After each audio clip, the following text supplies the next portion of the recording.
Friends, so I welcome you all guys to the video of RIG. तो आज हम पढ़ेंगे GI motility.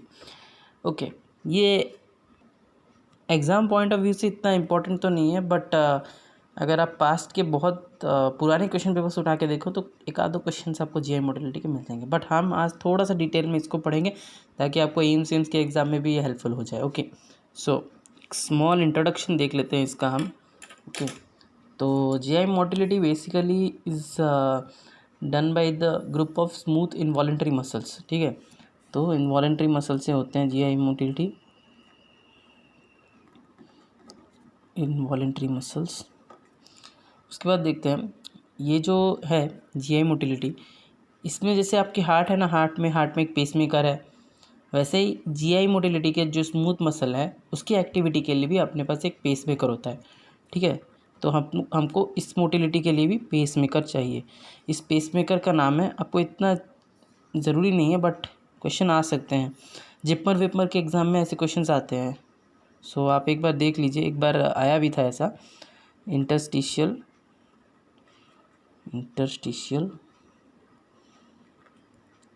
Sales of कज़ाल। Okay, ये है अपना पेसमेकर फॉर जीआई मोटिलिटी। ठीक है, जीआई स्मूथ मसल एक्टिविटी के लिए पेसमेकर है, और इसका पोटेंशियल जो रेंज है वो है अपना, आपको बस इतना ही याद रखना है, 60 मिलीवोल्ट टू -40 मिलीवोल्ट। ओके, आपको बस ये याद रखना है, -40 मिलीवोल्ट इसका फायरिंग पोटेंशियल है। यहाँ पे आते ही आपको एक्शन पोटेंशियल मिल जाएगा, कुछ ऐसा होता है इसका ग्राफ। ठीक है, ये चीज़ -60 मिलीवोल्ट, यहाँ पे है -40 मिलीवोल्ट। ओके, जब फायरिंग पोटेंशियल पे ये पहुँचेगा आपका, यहाँ पे कॉन्ट्रैक्शन इस तरह से होगा। ठीक है, ये इतना इम्पोर्टेंट नहीं है, आपको खाली इंट्रोडक्शन के तौर पे मैंने बताऊँ। The next thing is BER, basic, ये जो है बेसिक इलेक्ट्रिकल रिदम जो है इसका ना, BER जिसको हम कहते हैं बेसिक इलेक्ट्रिकल रिदम। आपको बस इतना याद रखना है, आपको कुछ और ज़्यादा नहीं जानना है, आपको बस इतना जानना है अभी कि सबसे ज़्यादा मैक्सिमम ये ड्यूडेनम में होता है। बेसिक इलेक्ट्रिकल रिदम क्या है, क्यों है, नहीं जानना है, आपको बस जानना है BER जो है वो सबसे ज़्यादा ड्यूडेनम में होता है, दैट इज़ 12 पर मिनट। उसके बाद आता है इलियम, ठीक है, दैट इज़ 8 पर मिनट। ये वैल्यू याद रखने की भी कोई ज़रूरत नहीं है। बस the thing that you should know is duodenum में सबसे ज़्यादा BER होता है, मतलब जो मूवमेंट होगा, मोटिलिटी है अपनी, सबसे ज़्यादा ड्यूडेनम में है। ओके, उसके बाद आता है इलियम, एंड लीस्ट मोटिलिटी, जो लोएस्ट मोटिलिटी होगी, लोएस्ट BER। ओके, तो लोएस्ट BER बस आपको याद रखें लोएस्ट BER कहाँ होता है, और वो है सेकम। ठीक है, तो हमने क्या क्या देखा,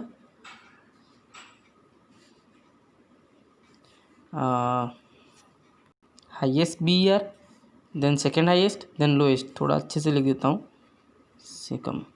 ओके, तो ये चीज़ है। उसके बाद सीधा आते हैं प्रोसेस में, क्या है प्रोसेस। तो पहला प्रोसेस है डिग्लूटिनेशन। तो दोस्तों डिग्लूटिनेशन क्या है, it is very simple, it is the process of swallowing of a food in your mouth. Okay, deglutination अगर आपको बोला जाए, सिंपली डेफिनेशन यही है इसकी, स्वॉलोइंग, और कुछ नहीं जानना है इसमें। अब स्वॉलोइंग, इसके 3 फेज़ होते हैं। Okay, 3 phases. पहला फेज़ जो है वो अपना ओरल होता है। ठीक है, 3 फेज़, तीनों के नाम लिख लेते हैं, oral, pharyngeal, then comes your oesophageal. ठीक है, 3 फेजेस हैं। पहला जो फेज़ है अपना ओरल, वो आप जान के करते हो, अपनी इच्छा से अनुसार करते हो, आपको खाना है कि नहीं वो आप अपनी इच्छा से करते हो। ठीक है, so as it is according to your will, so it is voluntary, under your control. Okay, उसके बाद आता है फेरेंजियल और इसोफेजियल, ये दोनों इनवॉलेंट्री होता है,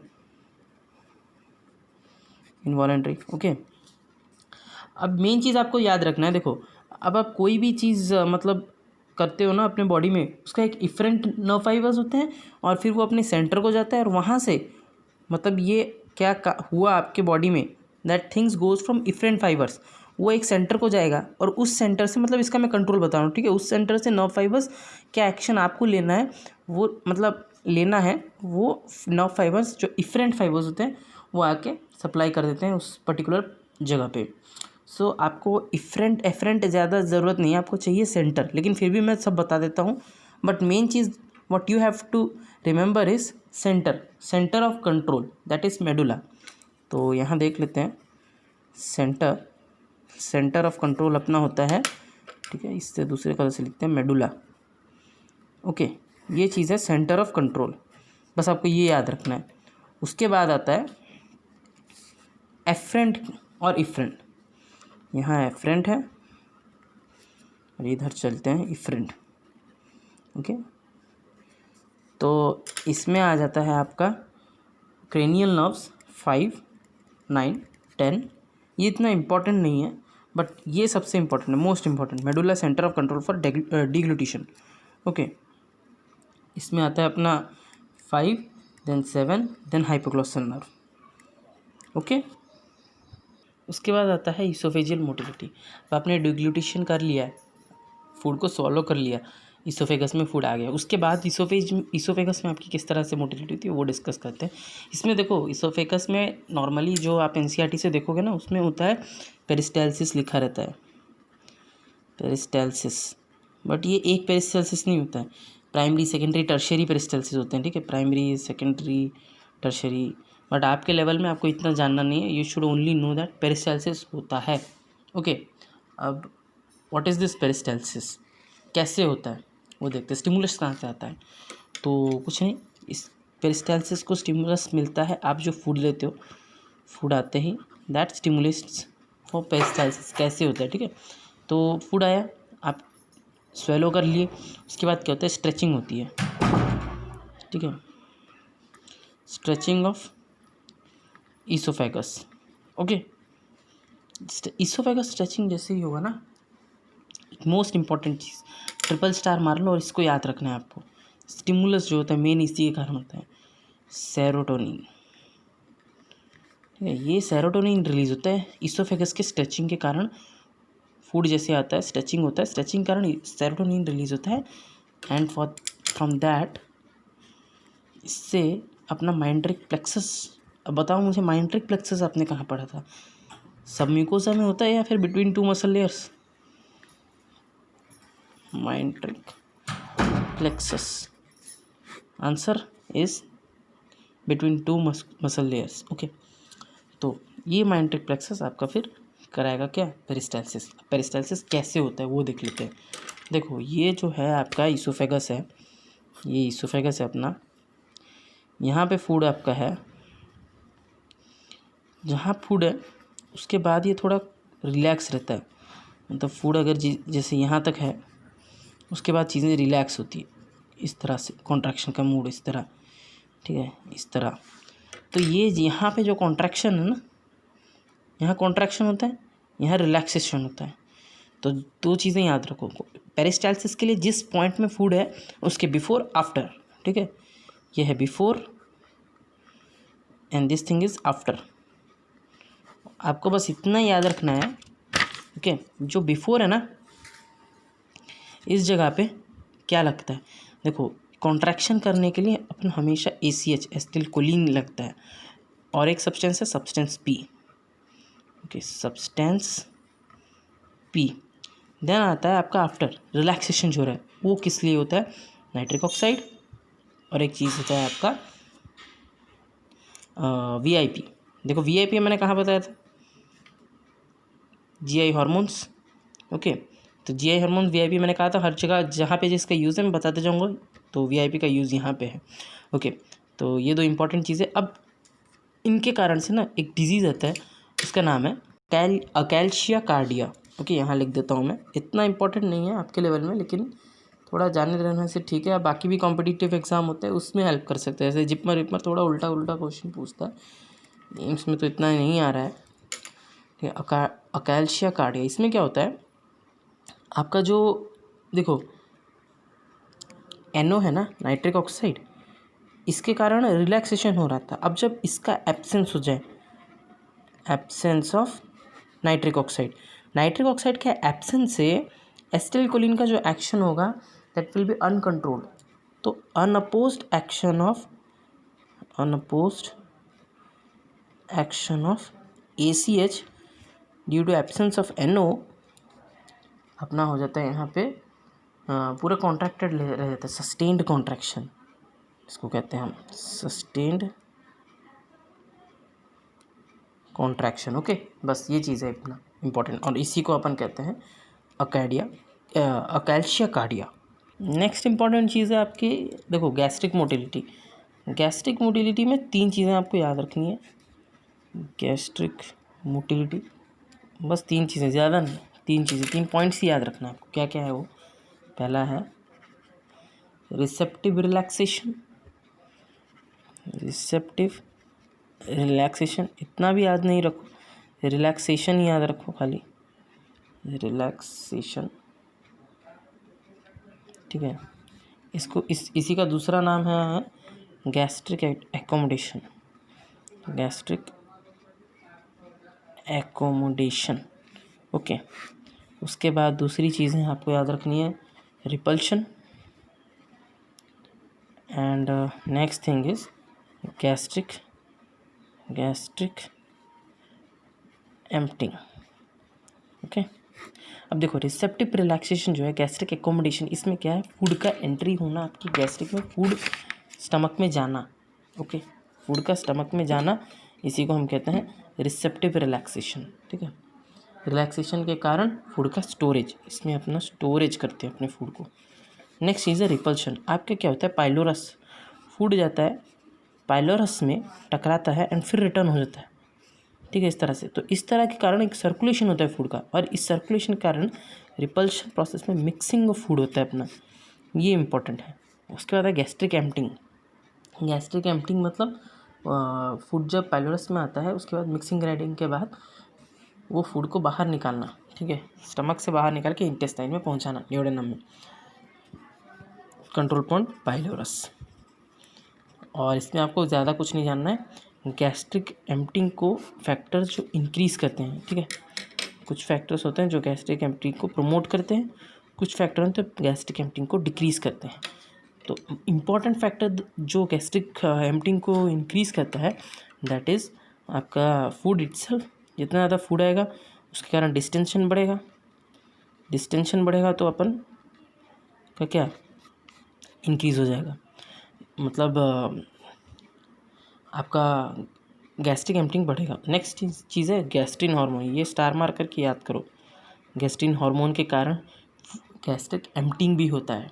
ओके, उसके बाद होते हैं डिक्रीज़ कौन से फैक्टर्स करते हैं, इंपॉर्टेंट चीज़ है आपका खुद का, मतलब एंट्रिक नर्वस सिस्टम, जो कंट्रोल सिस्टम था, ENS एंट्रिक नर्वस सिस्टम, वो डिक्रीज़ करते हैं। दूसरा चीज़ है CCK, कोलिसिस्टोकाइनिन। देखो दो मैंने हार्मोन्स, दो हार्मोन्स के मैंने बता दिए किस तरह से, मतलब GI हार्मोन्स का रोल ये भी होता है गैस्ट्रिक एम्प्टिंग में, गैस्ट्रिन, CCK। ओके, अब चलो स्मॉल इंटेस्टाइन मोटिलिटी। ठीक है, स्मॉल इंटेस्टाइन मोटिलिटी, ठीक है, स्मॉल इंटेस्टाइन मोटिलिटी।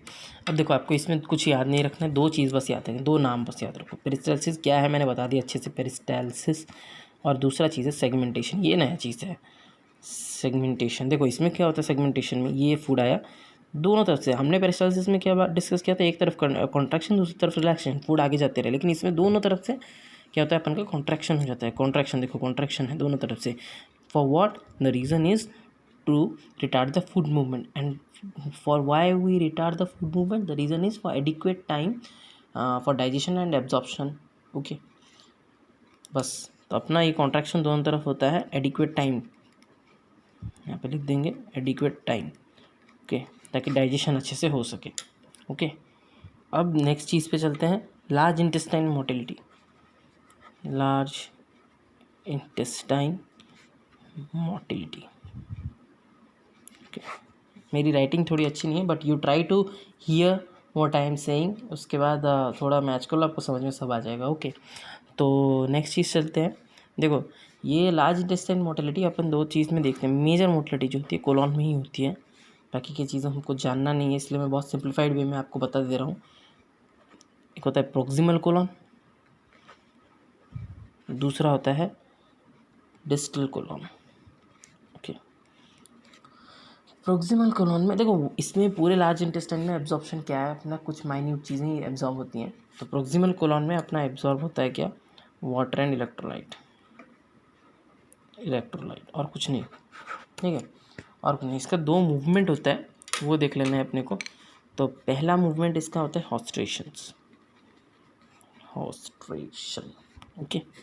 हॉस्ट्रेशन सिंपली आपको कुछ नहीं जानना है, हॉस्ट्रेशन क्या है, बस इतना जानना है, it is a combined contraction, combined, याद रखो कंबाइंड वर्ड यूज़ करना है, कॉन्ट्रैक्शन ऑफ बोथ लॉन्गिट्यूडनल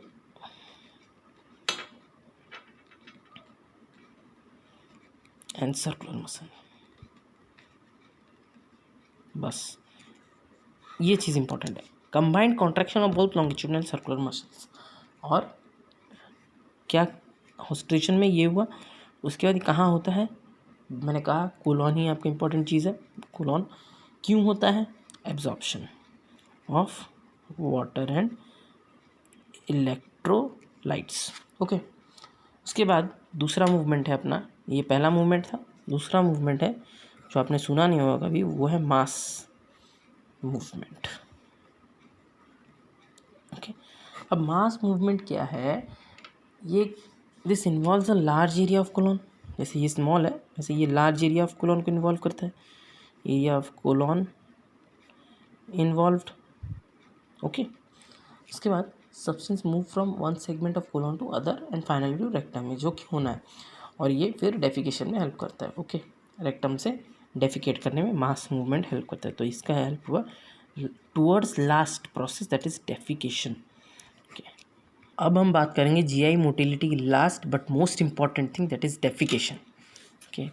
अधिकतर क्वेश्चन यहीं से आते हैं, डेफिकेशन, और आपको सिर्फ यही पढ़ा के भी छोड़ दिया जाता है अधिकतर कोचिंग सेंटर्स में भी, बट हमने पूरी मोटिलिटी डिस्कस की आज, ओके। डेफिकेशन रिफ्लेक्स तो किस तरह से कंट्रोल होता है, देखो कंट्रोल के लिए अपने पास, डेफिकेशन को कंट्रोल के लिए अपने को दो स्फिंक्टर चाहिए, स्फिंक्टर, ओके, टू स्फिंक्टर्स हैं। पहला स्फिंक्टर है अपना इंटरनल, रुको इस दूसरे कलर से लिखते हैं, देखो internal anal sphincter, external anal sphincter, okay.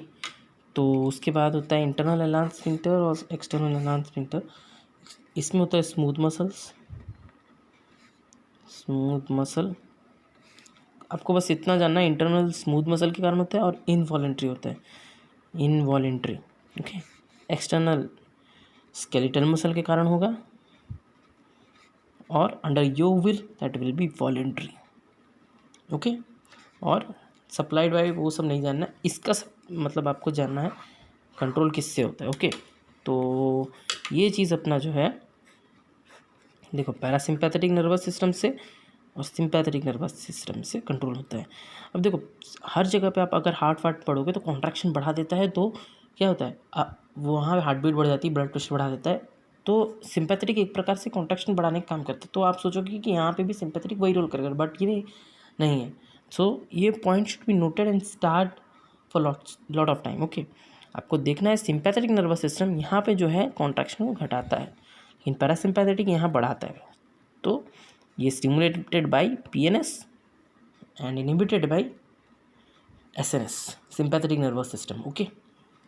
और इसका आपको एक लास्ट चीज़ बता देता हूँ कि जो डेफिकेशन है अपना, सॉइलिंग जिसे कहते हैं, मतलब डेफिकेशन जो फर्स्ट अर्ज होती है ना, फर्स्ट अर्ज फॉर डेफिकेशन, वो आपका रेक्टल प्रेशर जो होता है, first urge for defecation rectal pressure should be 15 mm of Hg, और जब rectal pressure 55 mm of Hg हो जाए, mm of Hg, then it is beyond control, beyond control आप डेफिकेट कर दोगे, उसी को सॉइलिंग कहते हैं। बस तो आपका डाइजेशन एंड एब्जॉर्प्शन इसी के साथ ख़त्म होता है। नेक्स्ट वीडियो में, नेक्स्ट चैप्टर में मिलेंगे, okay. So with this, thank you and have a nice day.